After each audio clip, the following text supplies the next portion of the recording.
Show me what you got.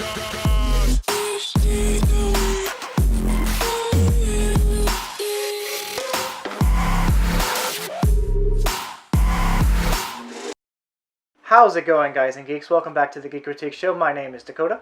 And I'm Jen. You may be asking, who are these two people? What makes them special? I don't know. This. Press passes to New York Comic Con? That's right. I don't mean to gloat. But gloated and gloat. I don't know how we keep getting in. Last year we got into press as well, and somehow we've hoodwinked them into thinking that we are legitimate press individuals, and we're going to do our job. Yeah! We're going to do it the best we can, but we're still going to have fun. Yeah, that's a requirement. One thing I have to mention is The Walking Dead. Why? Every year. Every single year. How much money is this stupid show spending at New York Comic Con? I would love to see anything else on anything. this. It's literally the most bland. And yeah, it's always a stupid picture. It's never anything cool. It's nothing cool. It's always the most... I'm gonna peel this stupid thing off. Yeah, I should too. Ugh, get off. I feel like this is a lot harder than we thought it was going to be. This is a lot harder than I thought it was going to be. These things are really stuck on there. Do we have to be walking advertisements for a show we don't watch? Yes. I give up. This is what my thing's going to look like at New York Comic Con this year. Great. For the past 6 years, they've had The Walking Dead on our lanyards, on our passes. To the point that I even saw a cosplayer cosplaying the New York Comic Con badge one year. He was dressed like a Walking Dead character underneath, and he was like, it was actually really creative. He was like holding a big thing that said like New York Comic Con. It was really cool. I don't know when the show's gonna end, but I hope it ends soon because I do not want to keep seeing these at New York Comic Con. Yeah. Shout out to like this watches The Walking Dead. I know it's a very popular show. I know a lot of you probably like it, but this turns me off so much, and Luna just wants to bite it because it's so ugly, right? Here. Yeah, that's why. You got her eyes out. She can finally see. So we wanted to go over a little bit of our itinerary when it comes to New York Comic Con this year because there's a lot of really awesome panels that we're really looking forward to and that you guys should be looking forward to our coverage of because it'll really affect the show in the next coming weeks for a number of... She's like a zombie. Alright, let's get this schedule going. Yes, so what are we doing Thursday? It's in 2 days. It's Tuesday right now, right? Is it Tuesday? This is our holiday. Yeah. This is our favorite time of the year. It's the most wonderful time. We go bananas at New York Comic Con. Yes. Literally, bananas. We'll link to a few of the videos that we did last year at New York Comic Con at the end of the video, as well as in the little icons that pop up over here, the little cards that show. Mm-hmm. Check those out, definitely. We had a lot of fun, and a lot of you guys probably haven't seen it because we have literally 10 times the amount of subscribers as we did back then. So what are we doing Thursday, October 5th, Jen? Okay, so Thursday, October 5th, our first panel on our schedule, and just because it's on our schedule doesn't mean we're going to do every single one because some of them kind of overlap or are really close together. Sometimes you can wait online the whole time and still not get in. That's happened to us quite a few times actually. Because we have other scheduled panels earlier in the day, you know, some people are waiting the entire day long just to get into one panel. Right. So it's not possible for us since we have a lot of stuff that we want to do while we're there. So our first panel is at 12:15. It's Valiant 101, Behind Comics' Largest Independent Universe. I love the Valiant universe. I haven't read any of their issues or comics in the past year, but I was huge on them about a year ago. I have like 10, 11 different volumes of some of their stuff. The Harbinger series, the Bloodshot, what else do I have? XO Man of War, Ninjak. It's what I wish Marvel and DC would be. Wow. It's just... Those are strong words. It's so good. It's such strong storytelling. Just if you haven't read any Valiant stuff, I highly recommend it. I start with the Harbinger series, going into Harbinger War. Our next panel is at 4 o'clock. The Evolution of BookTube. And because we're trying to start our book club and get, you know, better at that, we thought that this would be a good panel for us to see. The only problem is that at 4:15, the DC Universe Original Movies 10th Anniversary panel is going on. So why don't you weigh in and comment, would you rather us go to the BookTube or the DC 10th Anniversary? DC. It's Comic-Con. It's Comic-Con! So we'll see. Yeah, because obviously we can't do both at the same time. At 5:15, there's Anime Everywhere, or Anime Anywhere. Kind of the same thing. The industry panel. So there's that. We just thought the title was fun. Anime Everywhere. We love anime. We are big proponents of the Crunchyroll streaming service. We're looking forward to the next season of anime for a number of reasons, but maybe that's for another video. So Friday, October 6th. I can't wait for Friday. The day starts off strong at 10:30. BBC America presents Peter Capaldi's Spotlight. Yes. And that, I believe, is taking place over at Madison Square Garden. Yep. So we'll be there for an hour. We were there last year. Yeah, that was really enjoyable. Our discussion of that right here. What's kind of cool is now that, Peter Capaldi's season, besides the Christmas special, has already aired, he's going to be able to go more in depth into that. Whereas last year it was more of like, well, I can't really talk about anything, So that's kind of cool. At 2:00 we have Rooster Teeth's Ruby panel, which, as exclusive press, we have saved seats for, which we're very excited about. Very, very excited. We haven't mentioned this on the show, but it's a product I've been wanting to do for a while. We want to do a reaction series to Ruby, which is probably one of our favorite animations ever. It's so good. We want to do the first 4 seasons. We've already watched it, unfortunately. So reactions, it'll be more like a commentary. Yeah. If you guys want to see that, let us know in the comment And section. we'll do full seasons. So you guys don't need to click and click and click. It'll just be one long season. And the episodes are short, so it's like the length of a long movie, basically, each season. So let me know if you guys are interested in that. That's something I definitely want to do. I think that would be really fun.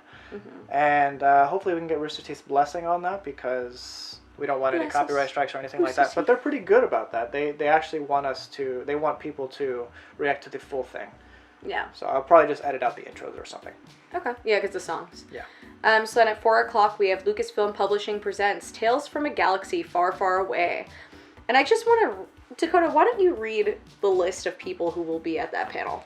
Now, to some of you, this might not be like all that impressive. This is actually a shorter list than you originally shared with me. I think there was more earlier. Oh, really? They cut them out? Yeah. Benjamin Acker, Kevin Scott, Claudia Gray, Delilah Dawson, John Jackson Miller, Michael Siglain, Timothy Zahn. So a lot of Star Wars writers are going to be there talking about their craft. They're going to be talking about the new book, Tales from a Galaxy Far, Far Away, which is, I think, 50 different stories set in the Star Wars universe. Some of them are canon, some of them aren't canon. I'm a little confused by that, so we'll see how that goes. I kind of wish Pablo Hidalgo was on that list of people. He will be there. I think he was. I think he was in the original lineup for that. That's what I was thinking, and I was really excited. I know recently he tweeted out that he will be there, doing signings, and that it's kind of a Q&A, because while he's signing, people ask him questions. But other than that, he's not doing an official Q&A, which is kind of a bummer. He's the master of answering questions inconclusively. At 6:00 we have the DC Doomsday Clock. Which that's exciting. Yes, for a number of reasons. That's obviously DC Comics and Watchmen are kind of still in that merging process. So we'll see how the Doomsday Clock works in line with the Watchmen universe. I don't know. I'm really excited about that. Yeah. This is the one that I'm so excited about. And fans of our book club should also be. An Evening with Patrick Rothfuss. I am so excited. So what are we doing on that? What is that? So that's Friday night at 7:45. Join New York Times best-selling author Patrick Rothfuss as he tells stories, answers audience questions, and discusses strange things. Be prepared for tangents, digressions, inappropriate humor, and potential impromptu singing. Now, I do want to make mention that this is a difficult time for Patrick Rothfuss. His father recently passed away, so it may not be as jolly as we may wish of him. But that's we can't expect. You can't expect someone who's in a grieving period to express things the way you want them to. So it'll be interesting. I actually was really surprised that he was still coming, because he did a blog post saying that some of his events are going to be canceled. It's part of his new book tour, because it's the 10th anniversary of The Name of the Wind. So I think we're actually going to get a copy of the 10th anniversary edition. It's beautiful. If you haven't seen it, red pages. Lots of pictures and charts. It'll be so cool. It looks awesome. So yeah, I'm happy that he's able to make it, but that's true that it might not be, as intense as he can usually be sometimes. But I'm happy he'll be there. Yes. Saturday, October 7th at 2:45, Telling Stories with Patrick Rothfuss, Jonathan Colton? Where did I see an R? So it just talks about them for, strategies for storytelling, creating characters, and getting from a good idea to a finished thing. Which, if you know anything about us, we have a lot of good ideas and not many finished things. So we need this. Yes. We're both writers. We both have not published works, but stuff that you can find online. So if you guys are interested, we'll send that to you. Yeah, we'll send that your way. Yeah. So then the next panel isn't until 5 o'clock, which is, I'm very, very excited for. Archer Danger Island screening and Q&A. I get to see the first episode of the season. I'm so stoked. I don't know about that. It's screening. That's what that means. We might get a trailer. I don't know if we'll actually... Because it's not for another year, I don't think, that it comes out. Oh. But either way, Archer is a great show. Archer it says, hilarious. Come see an exclusive sneak peek at the upcoming season and join the cast. So I don't think we're getting the first episode, unfortunately. Last year they had the first episode, and we went and saw a really silly panel that we weren't actually that into. We thought it was going to be something different than what it was. Yeah. And I didn't realize that there was an Archer panel going on at that time. And we realized it on the train ride home, and I was so sad because I love that show. Then that night, Saturday night, Dakota's doing a stag night with some of his bros. We're going to see The Force Awakens in theater, believe it or not, with a full orchestra. That's going to be super cool. I don't think John Williams is going to be there, but still, that'll be amazing to see. Because I think The Force Awakens is some of the best music there is, with Rey's theme and the Jedi theme steps. Is fantastic. Oh, there's so many times I just get chills We did a lot of listening to that soundtrack. I wanted to go, but I didn't want to impede on guys' night, and then I thought about going and sitting separately by myself, but that would have made it awkward. Tickets were expensive. I'm going with Dakota's brother to draw your imagination with Kim Jung-gi. When I tell you what a talented artist. I saw him last year just at his booth, and I was like too nervous to even go up to him and talk to him. I've been following him for a couple of years now, and I think he's one of the coolest artists, currently going right now. Like his methods are really interesting. So it's actually, we get to learn how to draw from him with just paper and a black pen.